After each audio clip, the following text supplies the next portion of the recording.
esteemed teacher, I'd like to express our gratitude to our resource person, Mr. Hemendra Chauhan sir, join us. We feel privileged to have such a successful teacher in our midst. I am also welcome our respected principal, Sister Pavna, who is the backbone of today's program. खामोशी से बनाते रहो पहचान अपनी, खामोशी से बनाते रहो पहचान अपनी, हवाएं खुद गुनगुनाएंगी नाम तुम्हारा, हवाएं खुद गुनगुनाएंगी नाम तुम्हारा. We wish a very warm welcome to all of you and a hearty congratulate to be a part of this seminar. As we all know that teacher is the base of every human life and there is no life without teacher. These make its value priceless. Now I request Sir Mr. Hemendra Chauhan sir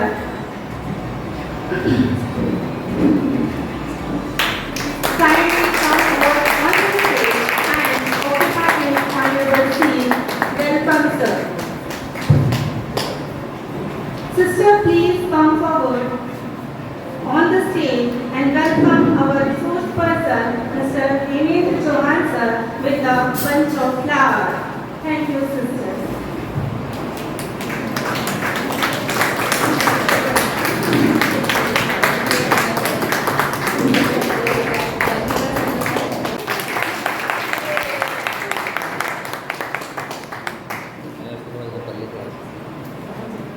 Good morning everyone. Good morning, sir. Good morning everyone. Good morning. जितनी energy से मैं पढ़ रहा हूँ, मैं चाहता हूँ आप उतनी ही एनर्जी से जवाब दे. Good morning everyone. Good morning, sir. That's right. Saint Variance. Very good morning to everyone present here. First and foremost, I would like to give a heartfelt gratitude to our principal, respected Sister Pavna, for taking this initiative for conducting such beautiful, knowledgeable training sessions for us and also giving chance to us to share our views, experience and knowledge with our teachers. It is not that much easy what I thought before because to stand before you all guys and speak up for an hour, it needs an number of hours with preparation. And ready aside, are you ready? Are you ready? Yes. So, my dear teachers, this training seminar focused on the topic teaching strategies of social science. As I am a social science teacher, so we are discussing here about the social science strategies. Problem ये है कि ज़्यादातर बच्चों को maths, science जिन चीज़ों को देखकर वो सीख जाते हैं, कर सीख जाते हैं, उन्हें तो काफ़ी इंटरेस्ट आता है. लेकिन सोशल साइंस जैसे सब्जेक्ट को पढ़ने में उन्हें बड़ा ही बोरिंग सा लगता है. जैसे ही आप उन्हें कहते हैं कि हिस्ट्री पढ़ना है हमें आज, तो वो सिर पकड़ते हैं कि क्या हिस्ट्री, क्यों हिस्ट्री, आखिर क्यों जरूरी है हिस्ट्री हमारे लिए, क्यों वो जो महाराणा प्रताप और जो पहले लड़ाइयाँ हुई उनको क्यों पढ़े आज, इसकी क्या जरूरत है सर. छोटे बच्चे खासकर इस सवाल से ज्यादातर पूछते हैं. जब उनको ज्योग्राफी पढ़ाते हैं तो वो ज्योग्राफी से रिलेटेड कुछ सवाल पूछते हैं क्योंकि उसके लिए वो क्यूरियस होते हैं, आसपास वो देखते रहते हैं कि हाँ ये भी है वो भी, और जो चीज़ उनके ध्यान में नहीं आ पाती है वो हम उनके ध्यान में लाते हैं कि देखो ये चीज़ ऐसी है, देखो वो चीज़ ऐसी है.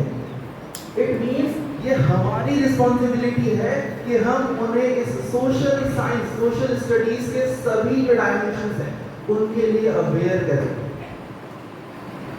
हमारे देश की ज्योग्राफी, ना देश की, वर्ल्ड की ज्योग्राफी, और इसके बारे में ज्यादा से ज्यादा इंफॉर्मेशन उनके पास में हो जिससे उसका यूज करके वो कुछ बेहतर कर सके, बेहतर सीख सके.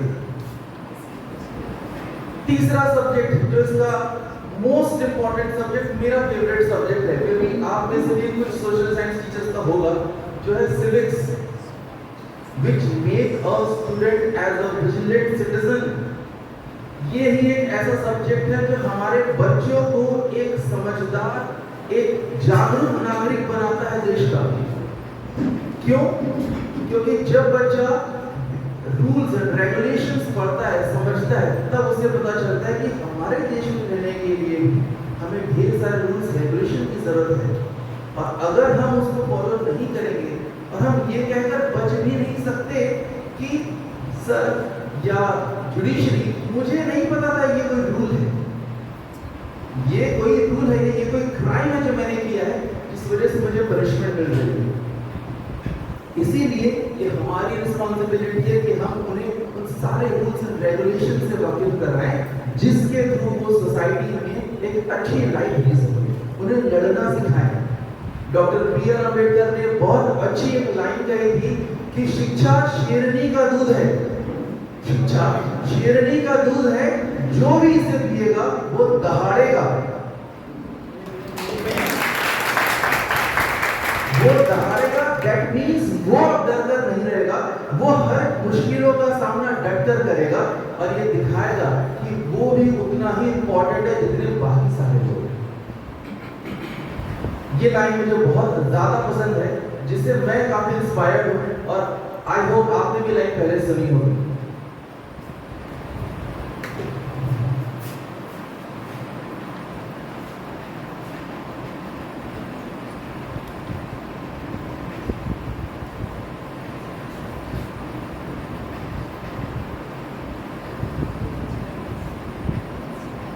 ये जो हमारा ट्रेनिंग सेशन है, मैं कोशिश करूंगा कि ज्यादा लेंथी ना हो। पहले से ही काफी सारे रिक्वेस्ट मेरे पास आई थी कि सर प्लीज इस सेशन को थोड़ा छोटा करें। मेरा बिल्कुल, क्योंकि बहुत सारी चीजें हमारे जो पहले के रिसोर्स पर्सन थे उन्होंने कवर कर ली हैं, बहुत कम चीजें बची हैं जिस पर हम टारगेट कर सकते हैं, और मैं अगर उनको रिपीट कर दूं तो शायद वो मजा भी नहीं आएगा एक चीज को बार बार सुनने में जो आता है। सो बेसिकली सोशल साइंस क्यों जरूरी है हमारे बच्चों के लिए, सोशल साइंस पढ़ाना क्यों जरूरी है, मैं इसका आंसर चाहूंगा आप में से कुछ सोशल साइंस टीचर से पहले। प्लीज, मैं जिनको जानता हूं मैं उनके पास पहले आ जाता हूं ताकि वो मुझे बता पाए। यस मैम, बिंदु मैम। ओके, कोई बात नहीं, मैं मैम से पूछना चाहूँ। सोशल साइंस पढ़ाना इसलिए जरूरी है कि बच्चों को हम एक अच्छे नागरिक बना सकें, देश के एक अच्छे नागरिक बना सकें और देश में उनको किस तरह से अपने कर्तव्य और अधिकारों के साथ में जीना है, ये सिखा सकें। Thank you ma'am. Good morning और सर, सोशल साइंस पढ़ाना इसलिए जरूरी है कि सर इससे काफ़ी कुछ सीखने मिलता है। Sir social science in the sense जैसे हिस्ट्री हम पढ़ाते हैं तो जो पास्ट के सर जो राजा महाराजा उन्होंने जो काम किए हैं कुछ अच्छे अच्छे काम भी किए सर, तो उनको देख के अभी के जो बच्चे हैं जो यंग जनरेशन है उनको फॉलो करते हैं। लाइक सर मोहनजोदाड़ो जो हमने सिविलाइजेशन पढ़ा है उसमें सर जो नाली की व्यवस्था है वो इतने अच्छे से बनाई गई है सर कि वही वाली व्यवस्था अब फॉलो होती है सर, कि कैसे नाली बनाना चाहिए, कैसे घर का स्ट्रक्चर होना चाहिए, कैसे साइड से निकलना चाहिए। और सर ये सब चीज़ें मतलब अभी के बच्चों के लिए काफ़ी जरूरी है और इवन हम लोग थैंक यू मैम। जरूर मैम। सर, जैसा कि सोशल साइंस के नाम में भी सोशल जुड़ा हुआ है, तो सोशल जब तक एक बच्चा सोशल नहीं होगा तब तक वो अपने थॉट एक्सप्रेस नहीं कर पाएगा। तो सोशल साइंस एक जरिया है बच्चों को समाज में किस तरह से रहना है, क्या संस्कार उसको चाहिए और समाज में कैसे वो अपने आप को प्रेजेंट कर सके, इसलिए भी सोशल साइंस हमारे लिए बहुत जरूरी है। जिंदगी जीने का सही तरीका समाज में सोशल साइंस ही देखा है। थैंक यू सो मच, बहुत सही आंसर दिया आपने। Good morning everyone. जैसे कि मालूम है सोशल साइंस सामाजिक विज्ञान, समाज से जुड़ा हुआ विज्ञान को हम सामाजिक विज्ञान कहते हैं। बहुत अच्छी लाइनें, इस नीले आसमान के तले कई इतिहास गढ़े जाते हैं पर नाम उन्हीं का होता है जो कुछ कर गुजर जाते हैं। अकॉर्डिंग टू हिस्ट्री यही सिखाती है कि सभ्यता को संस्कृति में कैसे आप लेकर आएंगे, सिविलाइजेशन टू कल्चर। अगर सभ्यता नहीं होगी तो संस्कृति का आप कभी भी विकास नहीं कर सकते।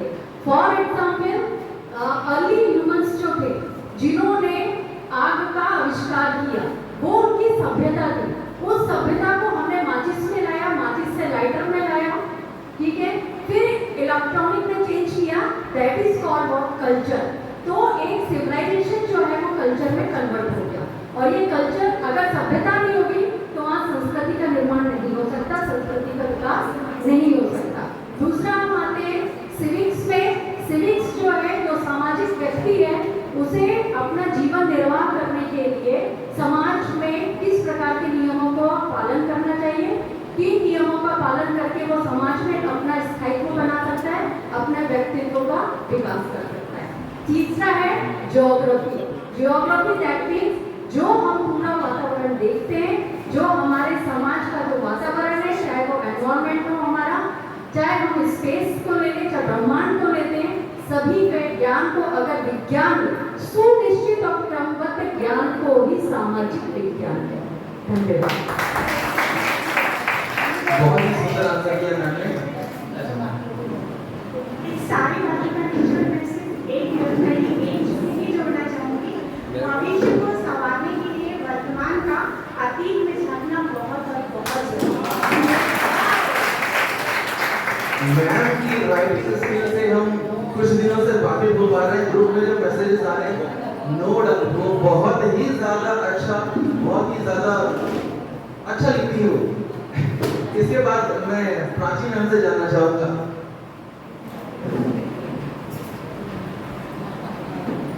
As ma'am has already told that social science, which is also known as social studies, is a compilation of the three subjects, history, civics and geography. She has already introduced us with the proper definition of it and meaning of it. So I'll try my best. So history,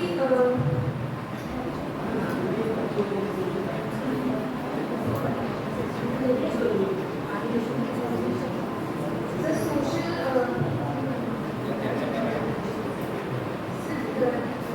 सबसे पहले जब बच्चा grow करता है तो उसको उसके parents जैसे हमें देने वाले एजुकेशन वहीं से वो सीखता है कि उसे क्या करना है, क्या नहीं करना है।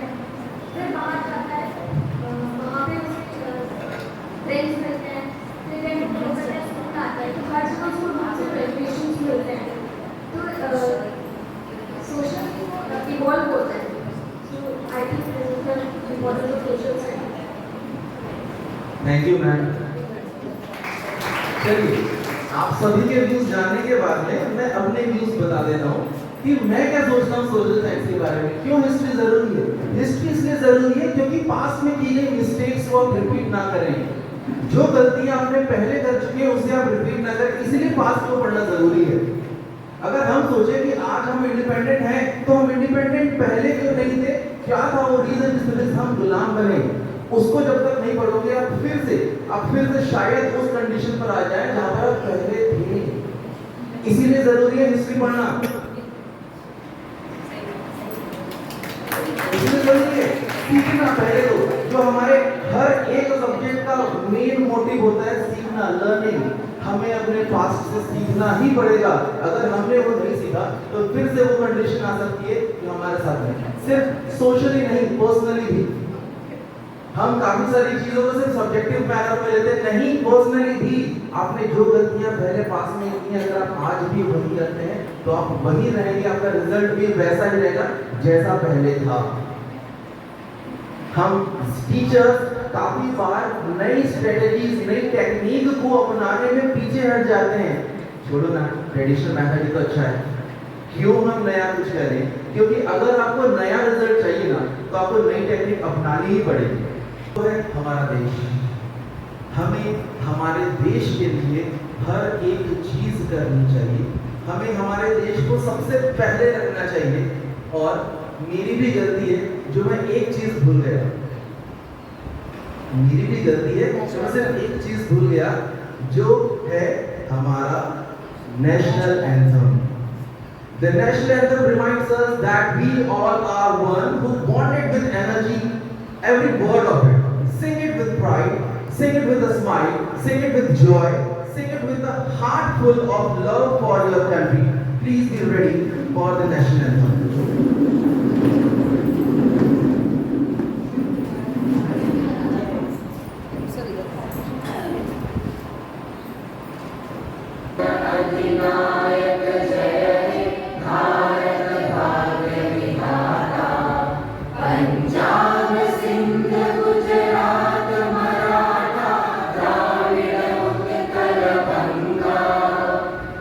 India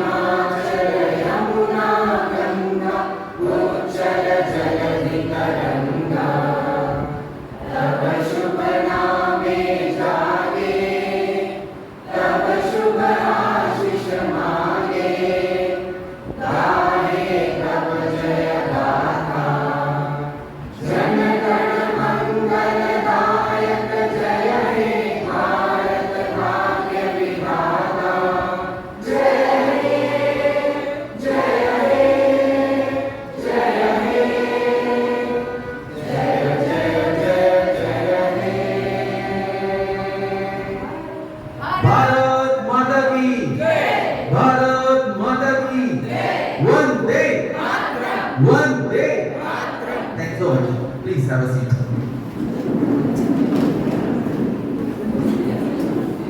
We have a slide here. Introduction to teaching strategies for social science.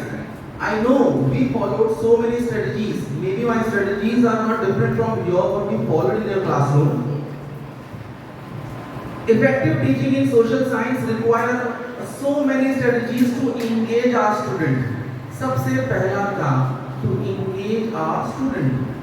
Second, foster critical thinking and promote meaningful learning. काफी बार हम लोग ये करते हैं कि हम कोई स्टोरी सुना देते हैं, कोई कहानी, कोई किस्सा सुना देते हैं, लेकिन उसके पीछे का जो मीनिंगफुल लर्निंग है वो शायद उस लेवल पे या उस एग्जैक्टली उस मीनिंग पर नहीं पहुंच पाता है बच्चों के पास, क्योंकि उस स्टोरी को जो समराइज करना है लास्ट में एंड अप जो आपका स्टेटमेंट होता है वो उतना इफेक्टिव नहीं बन पाता। Hello, so this introduction explore research based approach to make social science come alive in the classroom. हम उन सारे सब्जेक्ट्स को जब पढ़ाते हैं तो कोशिश ये करें कि वो उस क्लास में जीवित हो, हर एक बच्चे का अटेंशन उस तरफ हो, कोई भी बच्चा नजर ना देख रहा हो। और अगर कोई ऐसा कर रहा है तो हमारे पास में ऐसी ढेरों टेक्निक है जिससे हम सभी बच्चों का ध्यान अपनी तरफ ला सकते हैं। इनमें से एक छोटी सी टेक्निक, वैसे तो मुझे पहले डिस्ट्रीब्यूट कर देना,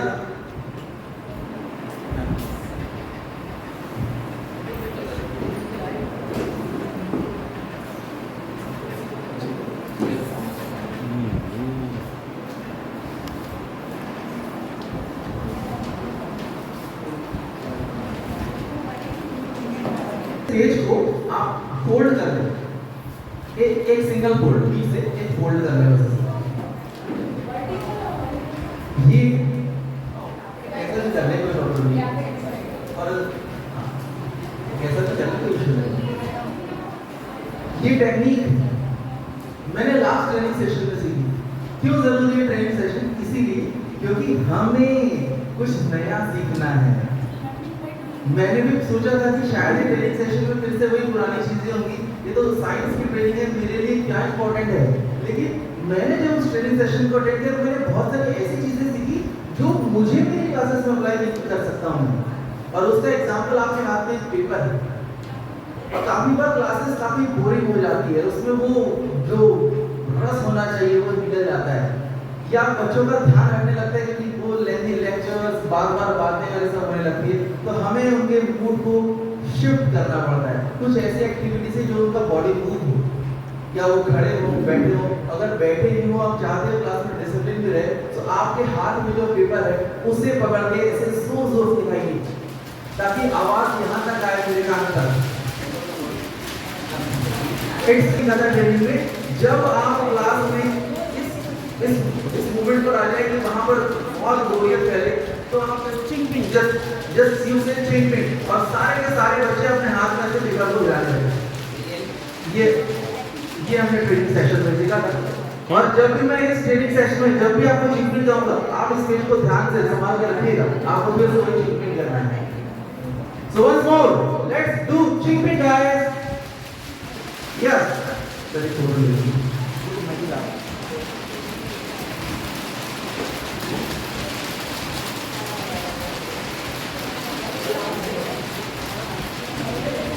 थैंक यू। ऐसी ढेरों छोटी मोटी एक्टिविटीज हो सकती है जिससे हम बच्चों का ध्यान अपनी तरफ खींच सकते हैं। कल मैंने अपने टीचर से बात करने की भी कोशिश की कि क्या ऐसी कौन कौन सी प्रॉब्लम्स हैं जो बेसिकली हम क्लासरूम में फेस करते हैं। बेसिकली जो हम क्लासरूम में फेस करते हैं, इस पर थोड़ा सा बाद डिस्कशन करेंगे। पहले हम इस पर आते हैं। एक और सर नेक्स्ट करेंगे प्लीज।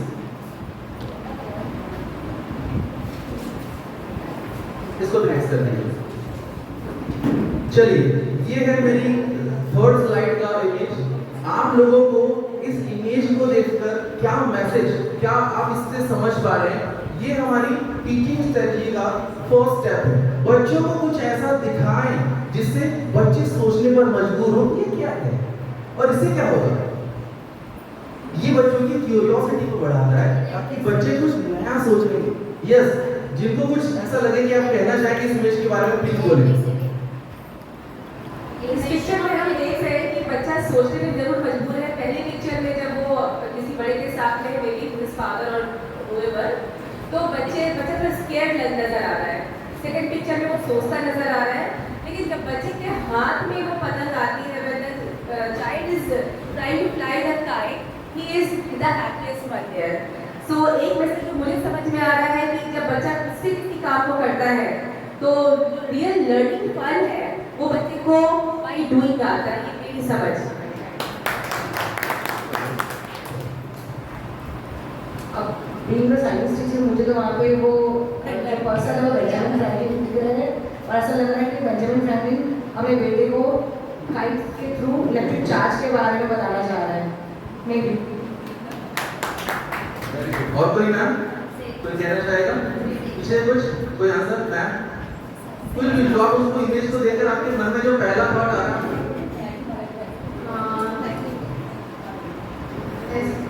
मेरे हिसाब से मुझे लग रहा है ऐसा कि पहले बच्चा स्कैर्ड है, ठीक है, उसके अंदर कॉन्फिडेंस तो बिल्कुल भी नहीं दिखाई दे रहा है। फिर उसके फादर उसे मोर कॉन्फिडेंट बनाने के लिए अपने साथ उसको इन्वॉल्व कर रहे हैं। वो खुद ये बता रहे हैं कि यदि मैं कर सकता हूँ तो तुम भी कर सकते हो। और नेक्स्ट थर्ड पॉइंट में ये मुझे समझ में आ रहा है कि उसको खुद को वो जब काइट फ्लाइंग आ गया तो उसके अंदर तो कॉन्फिडेंस आ ही गया। उसके बाद उसके फादर उसको ये भी मैसेज दे रहे हैं कि तुम्हें भी इस दुनिया में किसी पतंग की तरह स्वतंत्र रूप से उड़ना है, आत्मविश्वास के साथ। बहुत शानदार आंसर, जोरदार तालियां। जैसा कि कल के सेशन में अमिता मैडम ने कहा था, I do, we do, you do. बहुत ही शॉर्ट एंड स्वीट आंसर, बहुत बढ़िया मैम। चलिए अब यस निशा मैम प्लीज। मुझे ऐसा लग रहा है कि पहले उसके जो सर हैं उन्होंने उसे कहा है कि मैं आपको कोई वर्क दे रहा हूँ, तो बच्चा बिना जाने कि क्या वर्क है तो वो डर चुका है। देन नेक्स्ट वो जैसे हाइट का कहते थे पहले उन्होंने हाइट, फिर से दिखाते हैं कि ये वर्क है, आपको इसको फ्लाई करना है। देन उसको वो सिखाते हैं, इंस्ट्रक्शन देते हैं, और वो बच्चा जब उसे फ्लाई करता है तो उसे बहुत खुशी होती है कि मैंने अपना वर्क पूरा कंप्लीट कर लिया। Well said ma'am, thank you. जोरदार तालियां सभी के लिए जिन्होंने आंसर दिया, थैंक यू। चलिए मैं अब आपको इस बारे में बताइए क्या कहना चाह रहा है। ये जो पहला इमेज है वो है एक बच्चा जब एक फादर के सामने है, वो फादर या टीचर उसे कुछ चीज बता रहे हैं। दैट मीन्स जब उसे कुछ बता रहे हैं,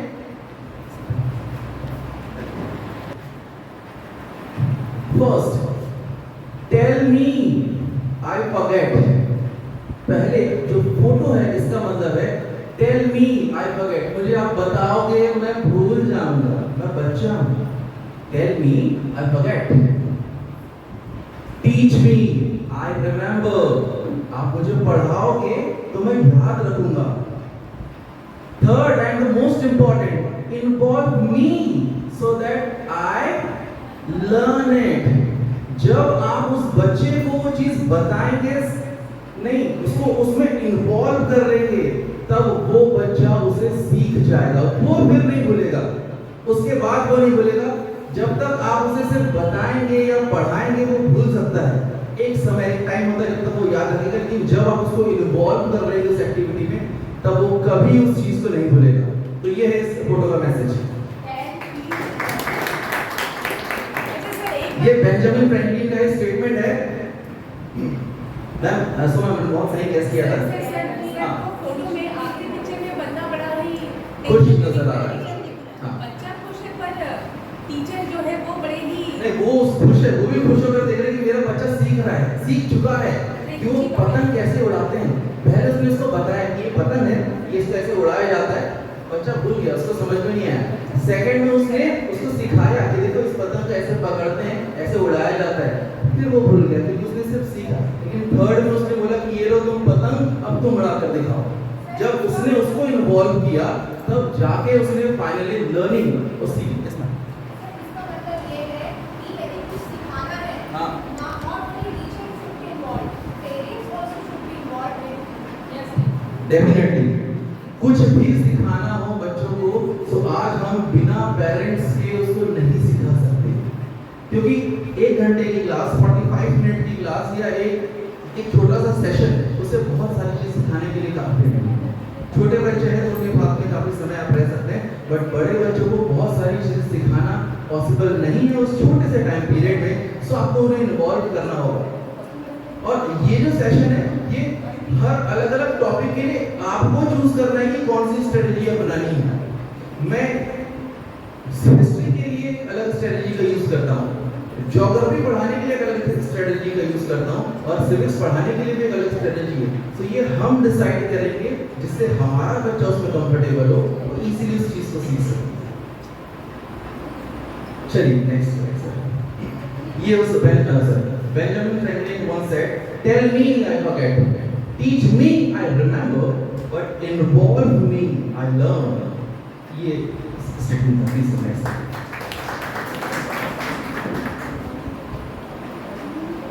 चलिए अब ये वो टीचिंग स्ट्रेटजीज की कुछ 5-6 स्लाइड्स हैं, एडिटिंग की वजह से वो बहुत अच्छे से क्लियर नहीं दिख पा रहा है, पर ठीक है मैं आपको बिना स्लाइड की बता देता हूँ। First and foremost is introduction of any subject. जब भी हम किसी सब्जेक्ट को इंट्रोड्यूस करते हैं, क्लास 6 में प्रॉब्लम मैंने फेस की, जब हम किसी क्लास में जाते हैं बच्चों को बताते हैं कि बेटा अब आपके साथ में सोशल साइंस नाम का जो सब्जेक्ट है उसके 3 डिफरेंट पार्ट आपको पढ़ने हैं, तो बच्चों को लगता है ऑलरेडी इतने सारे सब्जेक्ट्स हैं सर, आप 3 और बता रहे हैं, 3 और कॉपियां बनानी पड़ेगी हमें।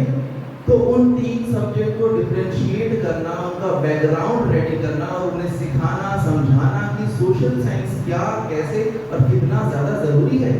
हर एक व्यक्ति जो इस देश में रह रहा है वो हो सकता है बिना मैथ्स के सरवाइव कर जाए, हो सकता है वो बिना साइंस के भी सरवाइव कर जाए, इसलिए नहीं प्रोफेशनली उसको अगर कम भी पता है तो वो एक्सपीरियंस से कहीं और से देखकर समझ सकता है। लेकिन सोशल साइंस एक ऐसा सब्जेक्ट है जो उसके जन्म लेने से लेकर मरने तक उसके साथ में होता है, उसको हर पल पल में मदद करता है।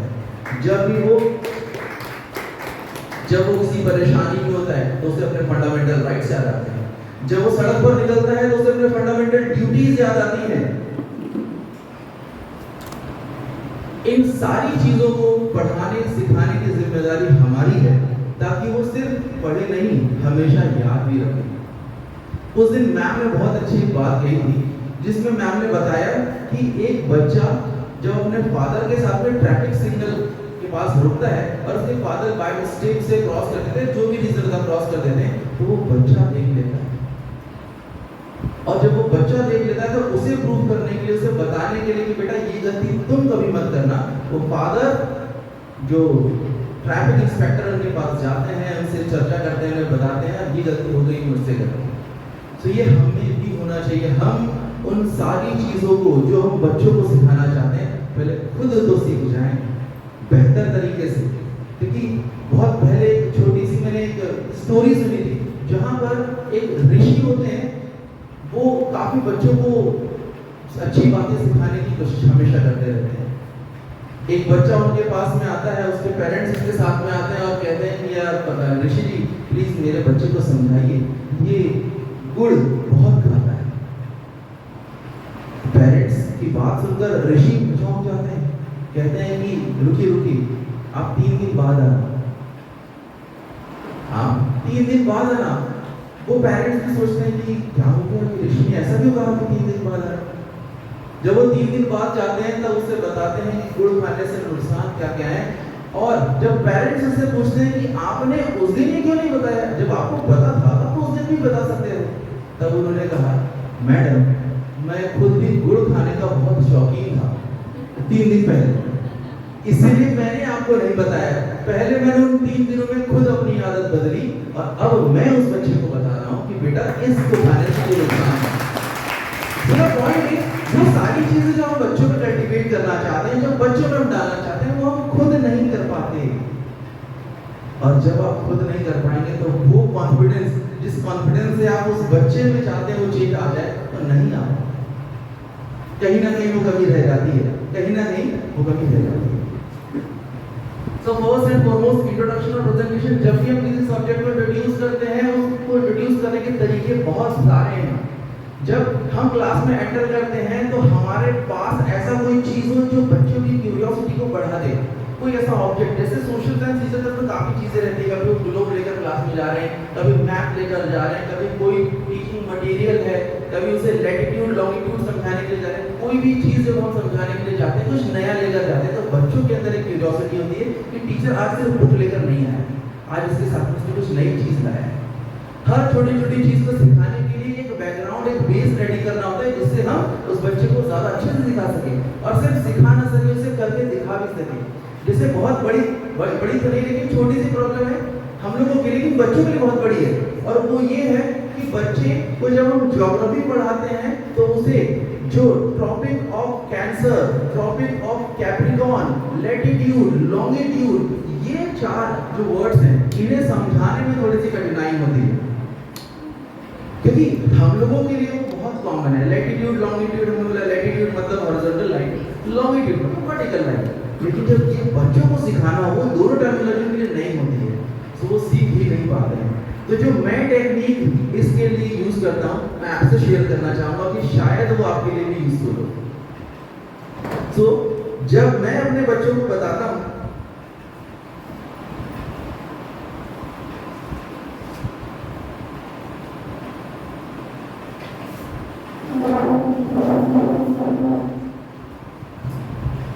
जब मुझे मेरे बच्चों को बताना है कि बेटा ये होते हैं लैटिट्यूड और ऐसा होता है लॉन्गिट्यूड, तो मैं उन्हें हमेशा, वैसे तो मैं उन्हें ओरली समझा देता हूँ क्योंकि वो चीज़ें, लेकिन आज मैं आपको करके दिखाऊंगा। Don't try this at home please.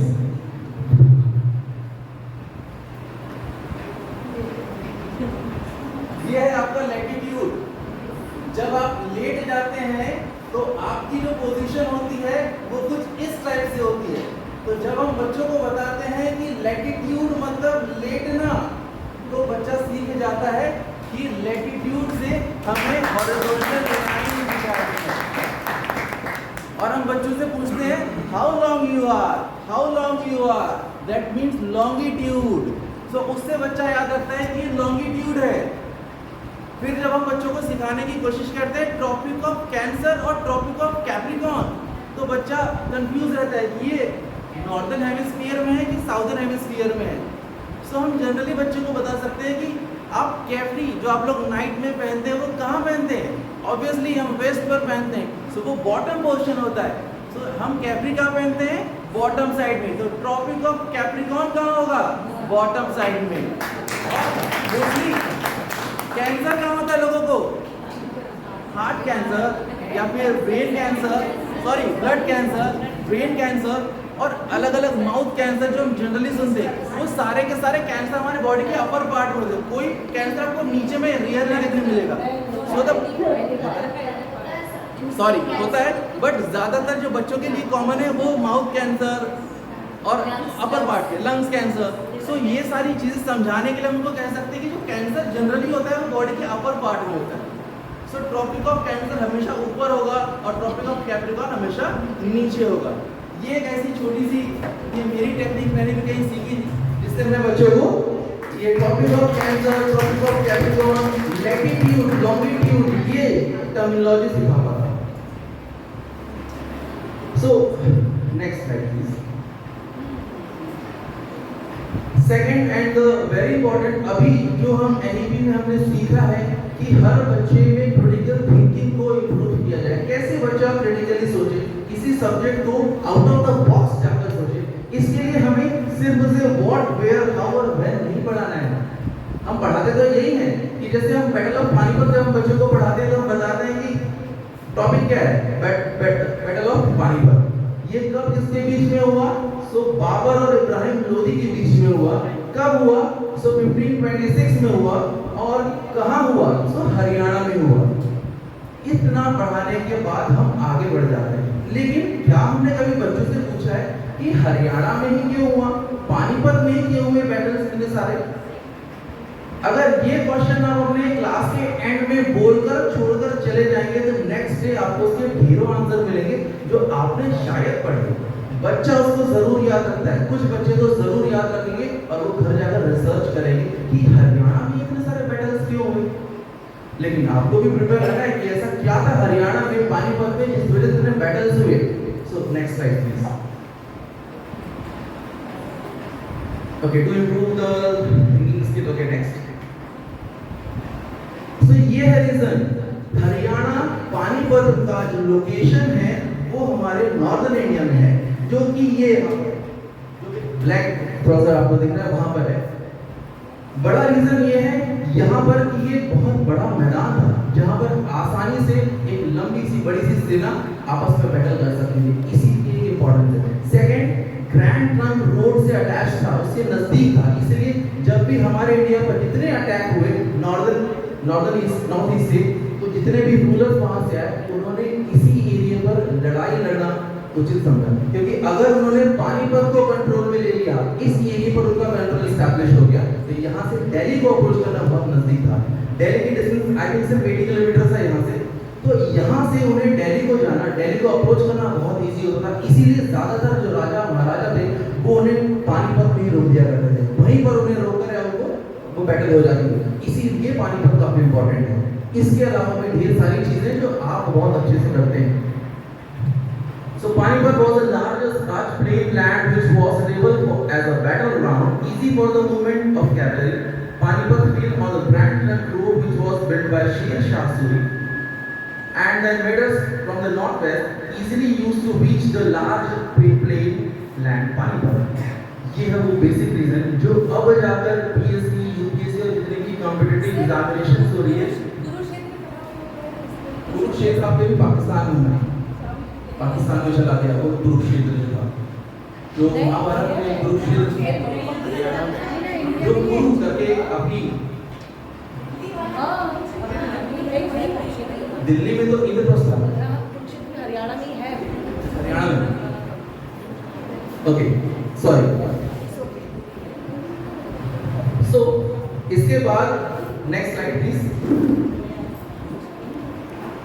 Next rule is KWL rule.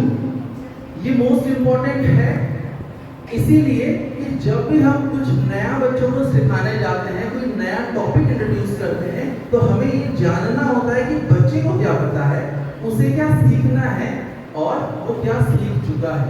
तो हम बच्चों को एक कॉपी में पेज में 3 कॉलम बना देते हैं। This rule is known as the KWL rule. Know What prior knowledge did you have first? Second, want to know आप क्या और सीखना चाहते हो।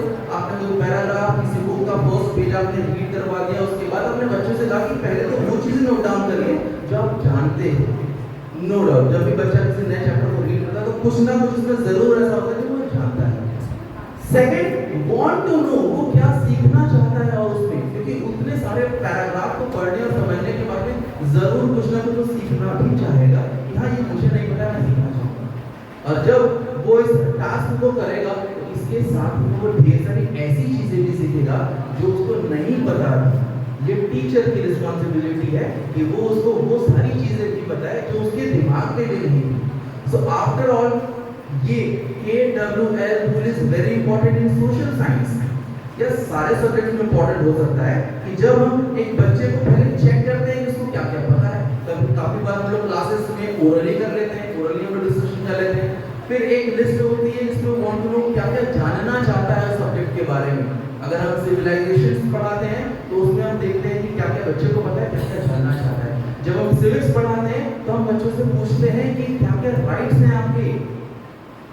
इवन हम सोशल साइंस टीचर्स तो ऐसा है कि जब एक क्लास में एंटर कर जाए, अगर वो फ्री पीरियड भी हो तो हम दुनिया भर की बातें कर सकते हैं, कुछ नहीं तो न्यूज़पेपर में जो पहला आर्टिकल आया उसके बारे में चर्चा करें, कुछ ना कुछ बच्चों को सीखने ही मिलता है। मेरा मोस्ट इंपॉर्टेंट या सबसे अच्छा टॉपिक रहता है पुलिस स्टेशन। बच्चों को ऐसी ऐसी चीजों के बारे में बताना जो आसपास में है, जो उन्हें कभी ना कभी फ्यूचर में ऐसा जरूरत पड़ेगी जहाँ पर जाना पड़े, तो उन लोगों को पता होना चाहिए। जैसे कि मेरा बहुत ही छोटा सा टॉपिक है जो हमेशा बच्चों को पढ़ाता हूँ, what are the rights of a arrested person. आप लोग जानते हैं जब कोई व्यक्ति अरेस्ट होता है तो उसके पास में कौन कौन से राइट होते हैं? अपने वकील को बुलाना, अपने अपने वकील को बुलाना। और कोई क्या? देखिए हमारा देश इतना अच्छा है कि यहाँ जब व्यक्ति कोई अरेस्ट भी होता है तब भी उसके पास बहुत सारा राइट होता है। यस सर महिला पुलिस आने के लिए महिला पुलिस कांस्टेबल Correct. चाहिए, अदरवाइज जब किसी महिला को अरेस्ट करना हो तो उसे अरेस्ट करने के लिए हमेशा एक महिला ही सामने आएगी। और शाम को नहीं सकते। यस, शाम में 6 बजे के बाद में किसी महिला को अरेस्ट नहीं किया जा सकता। और बिना वारंट के बिना वारंट के पूछताछ के लिए ना वजह, जब भी किसी व्यक्ति को अरेस्ट करना हो तो उसे उसकी वजह बताना बहुत जरूरी है। आप बिना वजह बताए डायरेक्ट उसको पकड़कर आप नहीं ले जा सकते। बिना आरोप सिद्ध हुए किसी को टॉर्चर नहीं किया जा सकता, आरोपी नहीं बुलाया जा जी सकता। बिल्कुल, ये भी एक रूल है। जब तक उस पर क्राइम प्रूफ ना हो, जब तक वो अक्यूज्ड है, जब तक वो आरोपी है, तब तक आप उसे क्रिमिनल या फिर सजा नहीं दे सकते, ना उसे कुछ ट्रीटमेंट दे सकते। कुछ बोल भी नहीं सकते आप उसको कि आपने ये आरोप किया है, सिर्फ पूछताछ आप सिर्फ करेंगे। पूछताछ की जा सकती है पुलिस स्टेशन में, जो भी इनवैलिड है। अगर आपने पुलिस स्टेशन में किसी व्यक्ति से मार खाने से बचने के लिए पुलिस स्टेशन में आपने एक्सेप्ट कर लिया कि हाँ मैं नहीं किया क्राइम, तो भी कोई प्रॉब्लम नहीं है तब तक जब तक आप जज के सामने वो एक्सेप्ट ना करें, क्योंकि पुलिस स्टेशन में दिए गए स्टेटमेंट वैलिड नहीं होते हैं। और हर केस में मारपीट ये नहीं किया जा सकता। पुलिस किसी द्वारा भी केस में पुलिस वाले का काम सिर्फ ये होता है कि वो उस अक्यूज्ड को पकड़कर जुडिशरी के पास लेके जाए, कोर्ट लेकर जाए, उसे वो टॉर्चर नहीं कर सकता। लेकिन रियलिटी में थोड़ा डिफरेंट है। आप देखोगे तो ऐसे ढेरों केसेस सुनने में आते हैं जहाँ पर पुलिस वाले काफी ट्रीट करते हैं।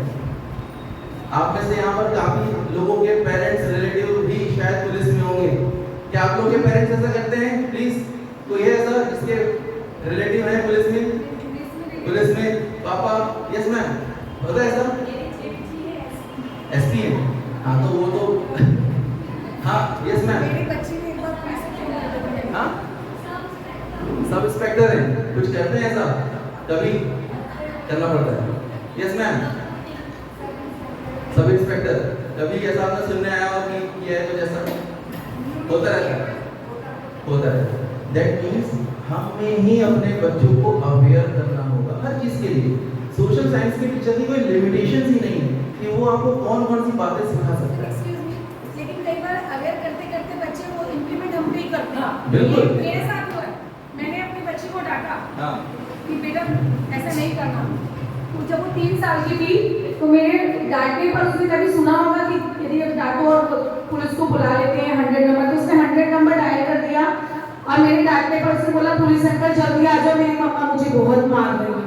जब मैंने वो फोन पकड़ा, मैंने सर सॉरी तो बोलता, पुलिस वाले ने कहा मैडम क्या पुलिस इसलिए होती कि आपकी बच्ची को सिखाइए ना, और मार क्यों है? सर बच्ची को तो डांटना मारना पड़ता है। बोले बच्ची को डांटिए लेकिन मारिए नहीं। एज अ पेरेंट्स आप बच्चे को मार भी नहीं सकते, ये भी उनका राइट है कि शारीरिक प्रताड़ना भी नहीं की जा सकती। शारीरिक प्रताड़ना के साथ साथ मानसिक प्रताड़ना देना भी एक अपराध माना जाता है। Thank you. पेरेंट्स के लिए पेरेंट्स की सर आप कुछ कहना है? आपने कैसे thank you ma'am for your बिल्कुल सही है।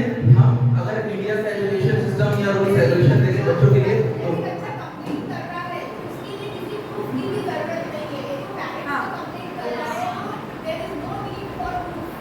Definitely POCSO act, yes POCSO act, domestic violence, ये सब ऐसे रूल्स हैं जिसमें बच्चे को कोई प्रूफ एविडेंस की रिक्वायरमेंट नहीं होता, स्टेटमेंट ही एविडेंस होता है। अगर बच्चे ने कहा है तो उसे मानना होगा और उसके अकॉर्डिंग पनिशमेंट मिलती है।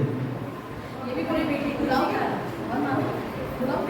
हम इंडिया में देखते हैं ये रूल्स काफी फ्लेक्सिबल है, लेकिन अगर आप कभी विदेश जाएंगे, अमेरिका जाएंगे, जापान जाएंगे तो वहाँ पर बहुत ही स्ट्रिक्ट है। अगर बच्चे ने एक बार कंप्लेंट कर दिया तो उसके पेरेंट्स को डेफिनेटली पॉसिबल नहीं है। मैं जितने स्ट्रेटजीज यहाँ पर बता रहा हूँ उसमें से हो सकता है किसी एक टॉपिक को पढ़ाने के लिए आपको वो स्ट्रेटजी काम कर जाए, लेकिन आपको ही चूज करना होगा किस स्ट्रेटजी से आप उस पर पहुंचे। आपके लेसन प्लान में उसे जगह देनी पड़ेगी। Next, okay so activity time. चलिए एक छोटी सी एक्टिविटी, मैं ज्यादा एक्टिविटी नहीं कराऊंगा, मैंने सोच कर आया था कि कोई ज्यादा एक्टिविटी आप लोगों की नहीं। Let's do chimping guys, make it fast, जोर से, बहुत बढ़िया। चलिए अब हम आते हैं अपने एक्टिविटी राउंड पर।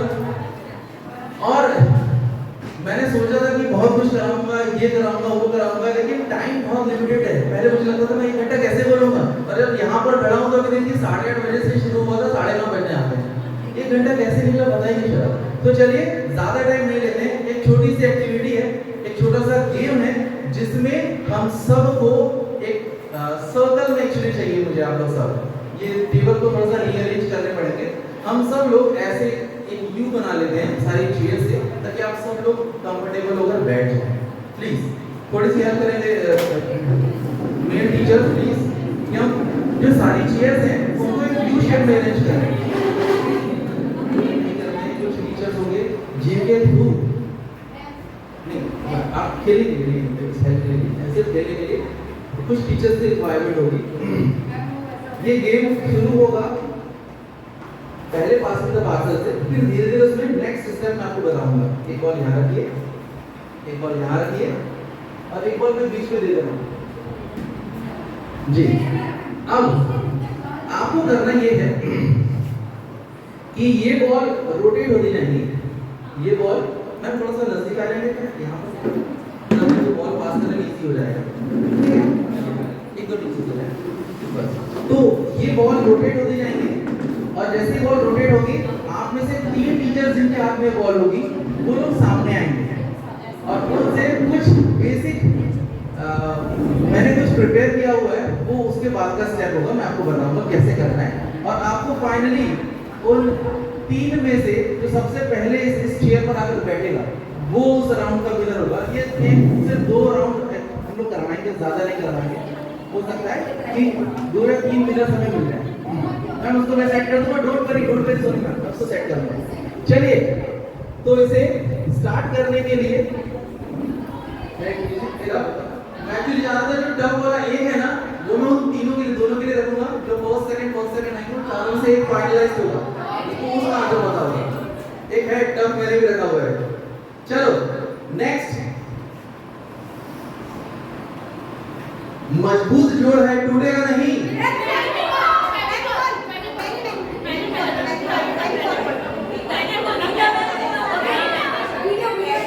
ओके, वीडियो से थर्ड नंबर प्लीज। ये इसमें थर्ड नंबर हो जाता है। वीडियो बना करते साथ आया मैं पहले से दिन में बोल रहे थे टीचर ने जोरदार ताली हो जाए किसी के लिए।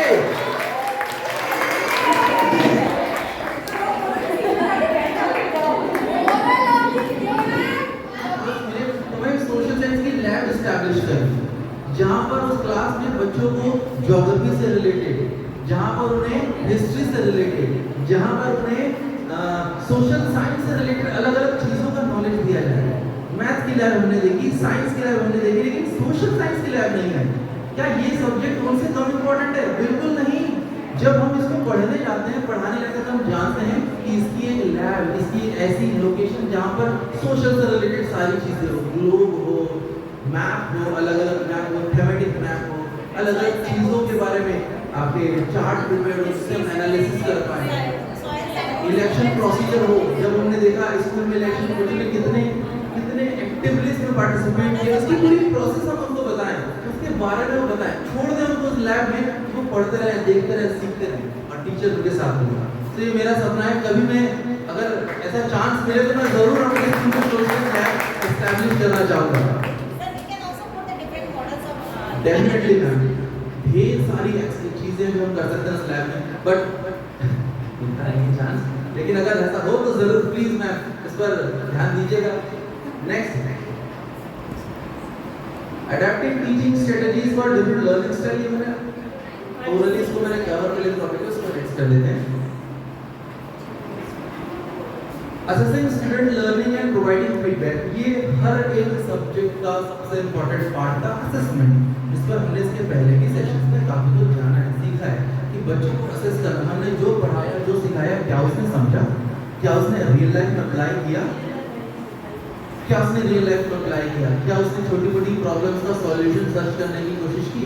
जब उसने अपने घर पर डोमेस्टिक वायलेंस देखा तो क्या उसने उसके अगेंस्ट कोई एक्शन लिया, क्या उसने जब राह चलते कोई ट्रैफिक रूल्स को तोड़ता है तो क्या उसने अपने रिएक्शंस दिए, क्या उसने इग्नोर कर दिया, क्या उसने अपनी फंडामेंटल ड्यूटीज को निभाया, क्या उसने अपने फंडामेंटल राइट्स की केयर भी नहीं करी। ये सारी चीजें जो हमें बच्चों को सिखानी पड़ती है, और समय समय पर इवैल्यूएशन भी ऐसे ही होते हैं, उसने क्या हमारे से सीखा, हमने जितना उसे समझाया उसने क्या सीखा। जब हम क्लास में जाते हैं, बच्चों से डिबेट करते हैं, रिलीजन के बारे में डिस्कशन करते हैं, रिजर्वेशन के बारे में डिस्कशन करते हैं, तो बच्चे इतना रूड, इतने ऐसे आंसर देते हैं जिससे दूसरे बच्चों को बुरा भी लग सकता है। उस टाइम हमें समझाना पड़ता है कि जिस सोसाइटी में आप रह रहे हैं वहाँ पर हर किसी को इक्वालिटी है, जितने आप इम्पोर्टेंट हैं इस नेशन के लिए उतना वो भी बच्चा है, उतना वो भी बच्चा है। हर एक व्यक्ति, हर एक रिलीजन को और कम्युनिटी में रहने वाला सब व्यक्ति उतने इम्पोर्टेंट जितने आप हैं। Don't feel you are superior and others are inferior. ये क्वालिटी, ये जो छोटी सी चीजें उन्हें मन में डालनी ही पड़ेगी, तब वो सीखेंगे कि हाँ। नेक्स्ट, फॉर्मेटिव असेसमेंट, जिसमें हम बच्चों की लर्निंग प्रोसेस को चेक करते हैं क्विज़ेस के through, class discussion, written reflection, ये सारी चीज़ों के थ्रू हम फॉर्मेटिव असेसमेंट करते हैं। समेटिव असेसमेंट के लिए हम उन्हें कोई एसे, प्रोजेक्ट, ये सब देते हैं। आपने देखा ये बहुत इंपॉर्टेंट है समेटिव असेसमेंट। क्यों? क्योंकि ये बच्चों की राइटिंग स्किल को इम्प्रूव करता है। आपके इंडिया की जो टफेस्ट एग्जामिनेशन में से एक यूपीएससी और पीएससी एग्जामिनेशन का जो सेकंड स्टेज है वो इसी पर बेस्ड है। ऐसे writing, write about some articles, किसी भी एक करंट इशू पर आपको लिखने दिया जाएगा और आपको उसको बहुत अच्छे से इलैबोरेट करना होगा, और उस थिंकिंग स्किल के बेसिस पर आप लोग उस पोस्ट पर एक व्यक्ति को छिपाते हैं, तब जाके ये कलेक्टर वगैरह सब बन पाते हैं। आप लोग ने 12th फेल मूवी तो देखी होगी।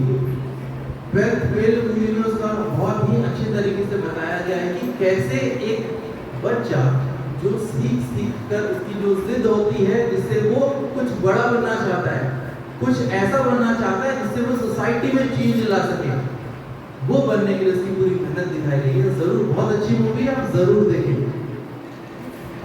Timely feedback is also very important. अगर आपने बच्चों का कुछ टेस्ट लिया, इवैल्यूएशन किया और उसका टाइम से फीडबैक नहीं दिया, तो उस फीडबैक की भी कोई इंपॉर्टेंस नहीं है।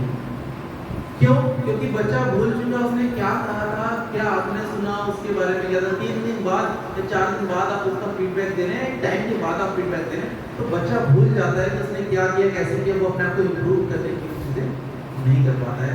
Last is personal guidance. अगर आपको फील होता है कि ऐसा कोई बच्चा है जो किसी पर्टिकुलर चीज पर काफी ज्यादा वीक है, तो उसका पर्सनली गाइड भी कर सकते हैं। Okay, next last is this slide for us teacher. Continuous professional development for social science educators. अब हम as a social science educator बच्चों को तो बहुत कुछ सिखाना चाहते हैं, लेकिन हमें क्या क्या चीजें जो रेगुलर बेसिस पर फॉलो करनी चाहिए। So first and foremost staying current. हमें न्यूज़पेपर, आर्टिकल्स, न्यूज़ वगैरह जो होते हैं टेलीविजन में आती, उनसे हमेशा रूबरू होते रहना चाहिए। हमेशा हमें अपनी जो लर्निंग है करंट अफेयर से, वो सब करती ही रहनी चाहिए। हमारे स्कूल में लास्ट टाइम मैंने देखा था कि करंट अफेयर के काफी क्वेश्चन जब किए जाते थे तो बहुत कम टीचर से जो आंसर दे पाते हैं। रीजन कि हम लोग उसको ठीक है, वो जो चल रहा है फैमिली में इट्स ओके, हमें पता है कि प्राइम मिनिस्टर कौन है, प्रेसिडेंट कौन है, पर बाकी बहुत सारी चीजें हम मिस कर जाते हैं। लेकिन अगर आप सोशल साइंस टीचर हैं तो डेफिनेटली आपको अपडेट रहना बहुत जरूरी है। Second is skill building workshop. जैसा हम आज कर रहे हैं इस क्लासरूम में, हम क्या कर रहे हैं, हम इतने दिनों से क्या कर रहे हैं, हम अपने स्किल को डेवलप कर रहे हैं। बहुत दिन पहले से सोचता था कि इतने एक्सपीरियंस हमारे स्कूल में है तो हम ट्रेनिंग लेने के लिए बाहर क्यों जाएं। लिटरली जब मैं इस स्कूल में आया, मैंने देखा काफी सारे टीचर इतने लंबे समय से पढ़ा रहे हैं। तो काफी स्कूल ऐसी जहाँ पर टीचर बहुत फ्रीक्वेंटली चेंज होते रहते हैं। यहाँ पर 10-10 साल, 15-15 सालों के एक्सपीरियंस टीचर्स हैं, तो क्यों हम ट्रेनिंग लेने के लिए बाहर जाएं? यहाँ के टीचर्स हमें ट्रेनिंग क्यों देते? और मैं दिल से थैंक यू कहना चाहूँगा सिस्टर को, जिन्होंने ये इनिशिएटिव लिया कि हम अपने टीचर्स को पहले ट्रेनिंग दें। कुछ तो हम भी सिखा सकते हैं, हर कोई बाहर का व्यक्ति नहीं सिखा सकता है ना। जो हम सिखा सकते हैं, हम दिन भर साल भर हम साथ में रहते हैं, हम जानते हैं छोटी छोटी प्रॉब्लम्स क्या है। हमने देखा है कि वो टीचर किस प्रॉब्लम से जूझ रहा है, हम उसको सजेशन उसके लिए दे सकते हैं। जितने हमारे क्लब बने हुए math, science, science social science club, हम इस पर डिस्कशन कर सकते हैं कि अब इस टॉपिक को और कैसे पढ़ाया जाए। पहले तक तो मैं ऐसे पढ़ाता था, अब इसको कैसे पढ़ाऊं। अगर ये इन्वायरमेंट क्रिएट हो जाएगा तो नो डाउट हम जिस स्टेज पर है हम 10% इंक्रीज कर जाएंगे। Collaborative learning is the next step. जब भी हम जैसे मैंने कहा कि हम सबको जो क्लब हमारे बने हुए, अब कहना तो नहीं चाहिए लेकिन होता है, हम लोग उस क्लब में बहुत कम एक्टिव हैं। वो क्लब मिलता ही नहीं है, वो मिलता है तो कुछ लोग मिलते हैं जो थोड़ा सा समय बचा करे यार 10 मिनट का है, चलो फटाफट सिलेबस डिस्कशन कर लेते हैं। बट जब हम लोग उसी क्लब में मिलकर किसी ऐसे टॉपिक, कॉम्प्लेक्स टॉपिक को लेकर आए जिसको इजी तरीके से, क्योंकि सबकी अलग अलग टेक्निक है, मे बी जो मैं टेक्निक यूज कर सकता हूँ या करता हूँ तो आपके लिए बहुत इंपॉर्टेंट हो। तो जब हम लोग थोड़ा मिलेंगे तो ये कोलैबोरेटिव लर्निंग का जो अपना टारगेट है वो अचीव किया जा सकता है। Last is reflexive practice. Regular self reflection and evaluation teaching practices can help educators to identify the area of improvement. हम ही आपस में मिलकर अपनी अपनी जिस एरिया पर हमें इम्प्रूवमेंट की रिक्वायरमेंट है, कभी कभी ऐसा होता है कि हम कुछ सब्जेक्ट्स में बहुत एक्सपर्ट होते हैं, उसके लिए आपको बुक भी नहीं चाहिए, हम बस पहुंच गए मतलब बात ही खत्म। बच्चे को भी बुक बोलने हम नहीं देते, ऐसे भी टॉपिक्स हैं, हम सब ऐसे टॉपिक में मास्टर हो गए कुछ में, जिसमें आप बुक भी मत खोलो बच्चों, हम भी नहीं खोलते, बिना उसके पूरा चैप्टर कंप्लीट करवा देंगे। लेकिन कुछ ऐसे टॉपिक होते हैं जिस पर हमें काफी बार बुक को लिखना पड़ता है, हम थोड़ा सा स्ट्रगल करते हैं उसको समझाने में। तो ऐसे टॉपिक को और इजीली में और अच्छे तरीके से हम कैसे समझाएं, इस पर हम डिस्कशन कर सकते हैं। Next sir, thank you so much.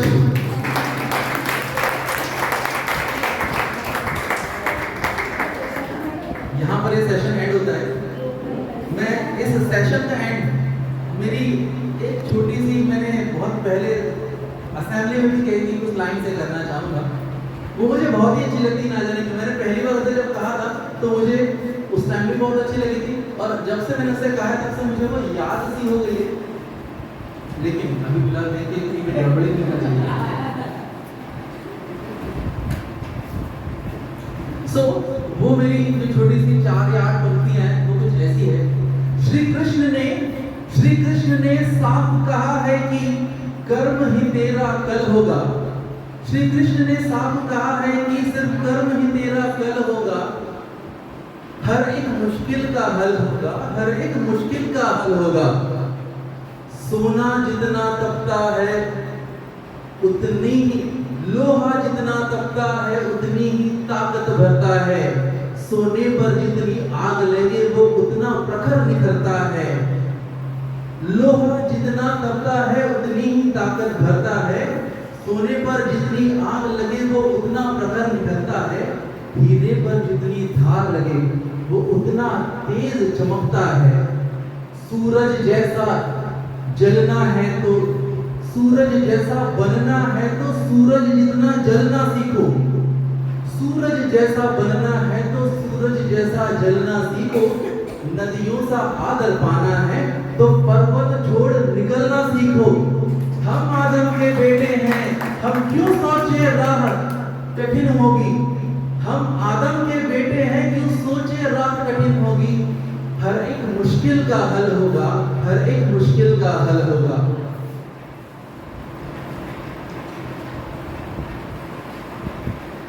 कुछ ज्यादा वक्त लगेगा पर संघर्ष जरूर सफल होगा, और हर एक मुश्किल का हल होगा, हर एक मुश्किल का हल होगा। Thank you so much. And pleasant morning to one and all present here. I'm Vishali Kakri on behalf of St. Mary's English Medium School to propose a vote of thanks. I'm really honored to have this opportunity. So let me first of all, I would like a big thank you, Mr.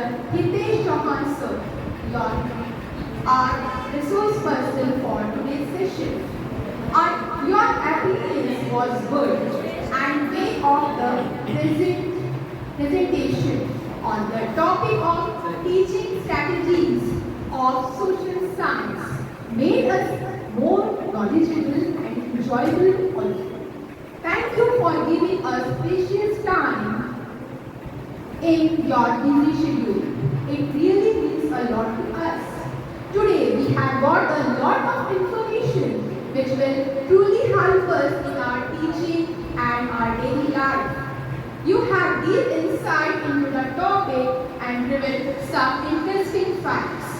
I extend a sincere thanks to our beloved principal, Sister Pavna, for arranging a knowledgeable session for us. I heartfelt thank to all the participants attended here to make a session more successful with your wonderful presence.